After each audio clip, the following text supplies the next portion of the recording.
du serpent et la race descendance de la femme. Et Dieu donne les contours de cette inimitié. Dieu dit lui-même, c'est lui-même qui dit, je mettrai une inimitié. Ça, c'est lui-même.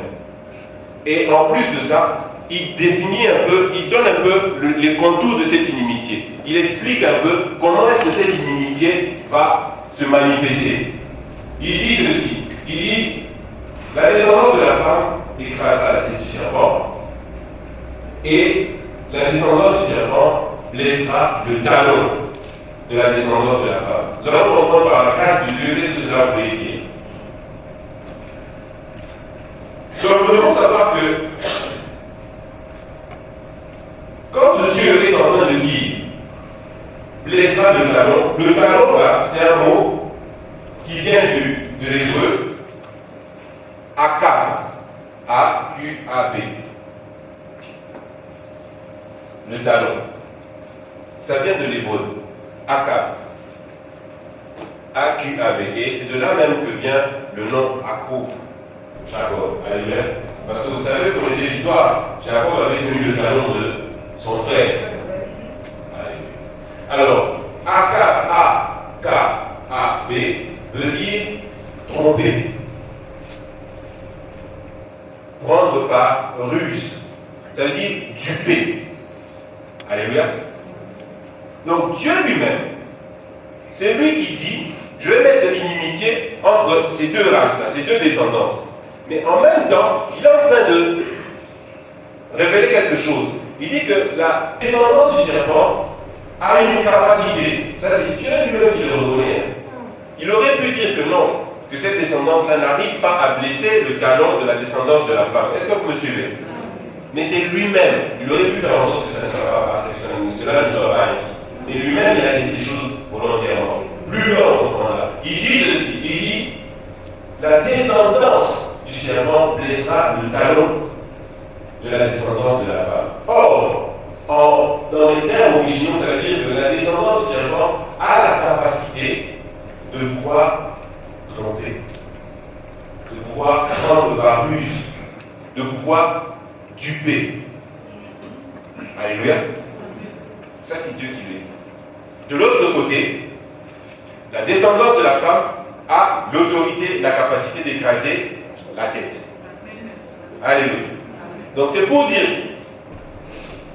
le diable, Jésus même l'appelle le rusé.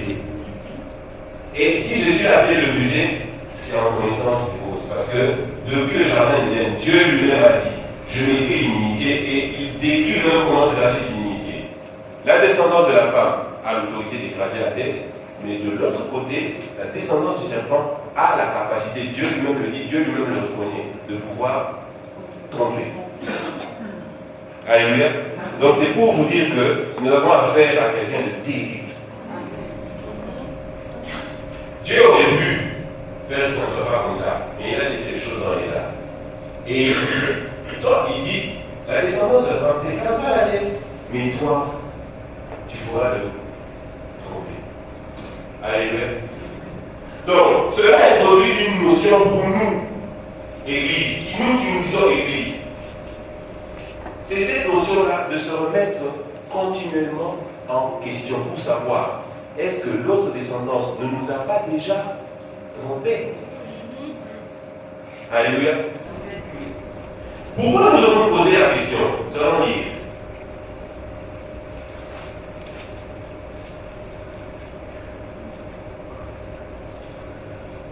La Bible dit ceci. Si mon frère a ça pour chercher le verset, la Bible dit, nous savons que le monde entier est sous. Vous connaissez le verset? Nous savons que le monde entier, sous la domination, sous la puissance, nous savons que le monde entier. Or, quand on dit monde, ce n'est pas les bâtiments, c'est tout le système. Alléluia. Tout le système. Or, cette personne qui a le contrôle du système a la capacité de pouvoir nous. Alors, est-ce que vous voyez dans quel dans quel ring nous nous trouvons? Alléluia. Quel est l'adversaire que nous avons en face de nous? L'adversaire, quelque part, entre guillemets, c'est comme si cet adversaire avait un avantage sur nous. Mais ce n'est pas le cas. Alléluia. Vu avec les yeux humains, cet adversaire a l'avantage. Alléluia. Parce que non seulement cet adversaire a la capacité de tromper, de prendre par ruse, mais en plus cet adversaire a le contrôle du monde. Alléluia. Est-ce que vous saisissez? Cet adversaire a le contrôle. La Bible dit, nous savons que nous sommes de Dieu et que le monde entier est sous. Le monde entier est sous la puissance du malin. Le monde entier, système scolaire, système religieux, système économique, système médical, tout est sous la puissance du malin. Donc, en tant que la descendance de la femme, nous devons continuellement nous poser des questions. Est-ce que nous ne sommes pas déjà sous le contrôle de la descendance du serpent? Nous devons nous poser tout le temps des questions. Est-ce que nous ne sommes pas déjà tombés sous la puissance du mal? Parce qu'il a le contrôle de tout. Donc tout autour de nous est sous son contrôle. Église, réveillons-nous. Église, regardons en face de nous pour savoir que nous avons affaire à celui que Jésus-Christ nous a appelé le rusé. Alléluia. Le Seigneur Jésus-Christ lui-même l'a appelé le rusé. Voilà pourquoi Dieu dit, je mettais inimitié entre la descendance de la femme et la descendance du serpent. Donc ça veut dire quoi? C'est-à-dire que, en tant que descendance de la femme, nous ne pourrons jamais accepter que nous puissions être influencés par la descendance du serpent. Alléluia. Et comme il a dit inimitié, ceux qui sont réellement de la descendance de la femme seront toujours en conflit, seront toujours opposés à ceux qui sont de la race du serpent. Alléluia. Inimitié. C'est lui-même qui a dit je m'étais. Voilà pourquoi Christ est en train de dire ceci. Je ne vous apporte pas la paix, mais j'apporte l'épée.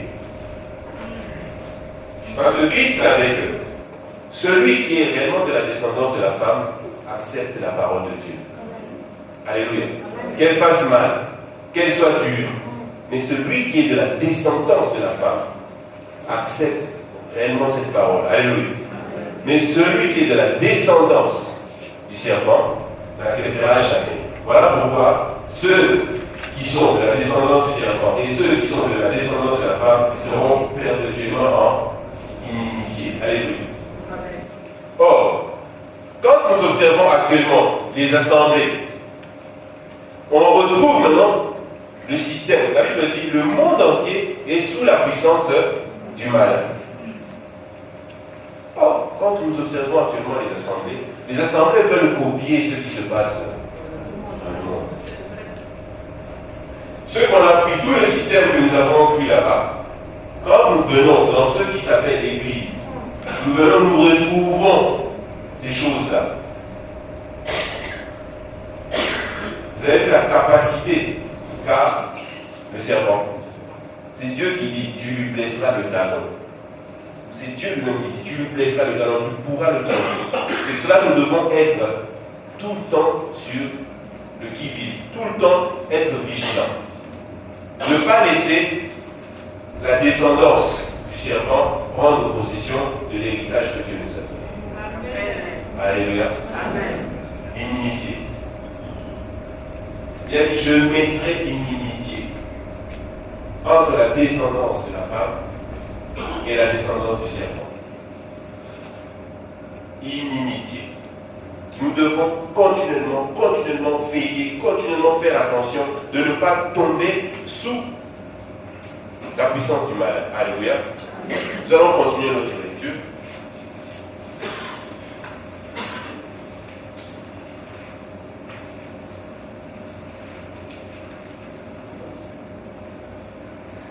Nous allons lire dans 1 Jean 2, versets 15 à 17. 1 Jean 2, 15 à 17. N'aimez point le monde, ni les choses qui sont dans le monde. Si quelqu'un aime le monde, l'amour du Père n'est point en lui. Car tout ce qui est dans le monde, la convoitise de la chair, la convoitise des yeux et l'orgueil de la vie ne vient point du Père, mais vient du monde. Et le monde passe, et la convoitise aussi, mais celui qui fait la volonté de Dieu demeure éternellement. Amen. Nous allons retenir ce verset et nous allons lire un verset. « 2 Timothée 4, 3. Nous allons faire un rapprochement par rapport à ce verset-là. N'oubliez pas celui-là. Et nous allons lire 2 Timothée 4, 3. Car il viendra un temps où les hommes ne supporteront pas la sainte doctrine, mais ayant la démangeaison d'entendre des choses agréables, ils se donneront une foule de docteurs selon leurs propres désirs. Amen. Car il viendra un temps où les hommes ne supporteront pas la saine doctrine, mais ayant la démangeaison d'entendre des choses agréables. La Bible dit que n'aimez pas le monde, ni les choses qui sont dans le monde.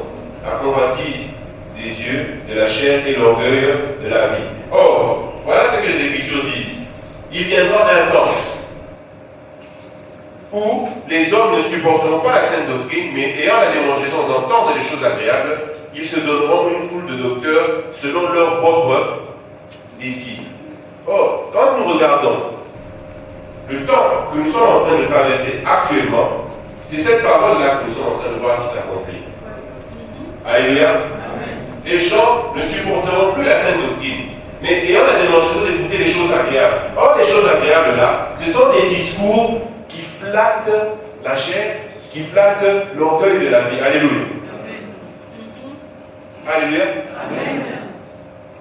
Les gens auront la démangeaison d'écouter des choses agréables et ils se donneront une foule de docteurs selon leurs propres désirs. Non pas selon le désir de Dieu, mais selon leurs propres désirs. Voilà pourquoi, actuellement, le message qui est véhiculé dans les assemblées, c'est un message qui n'a rien à voir avec l'attente de Dieu, c'est un message qui a à voir avec tout ce que les hommes désirent charnellement. Alléluia. Et c'est ce genre de messages qui font plaisir aujourd'hui dans les assemblées. Alléluia. Alléluia. Et vous voyez la séduction. Vous voyez la capacité de la descendance du serpent. Actuellement, quand on vient pour dire à quelqu'un, réponds-toi, essaye de marcher, réponds-toi, marche conformément à la parole de Dieu, ce n'est pas quelque chose qui fait plaisir. Mais quand on vient dire, tu es la fille du roi, ne sais-tu pas que tu es la fille du roi, que tu vas gagner ceci, que Dieu t'appelle à ceci, ça, ce sont les choses que les gens veulent écouter actuellement. Or, quand nous analysons bien ces choses-là, ce sont des choses qui font plaisir selon la chair. Alléluia.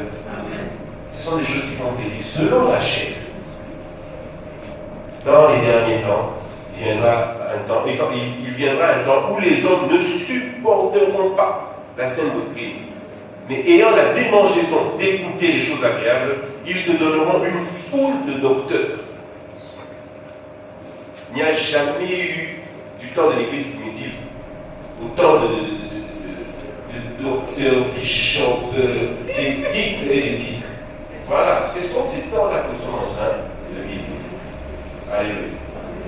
Et ce verset est en rapport avec n'aimez pas le monde. Ce sont des choses qui sont dans le monde.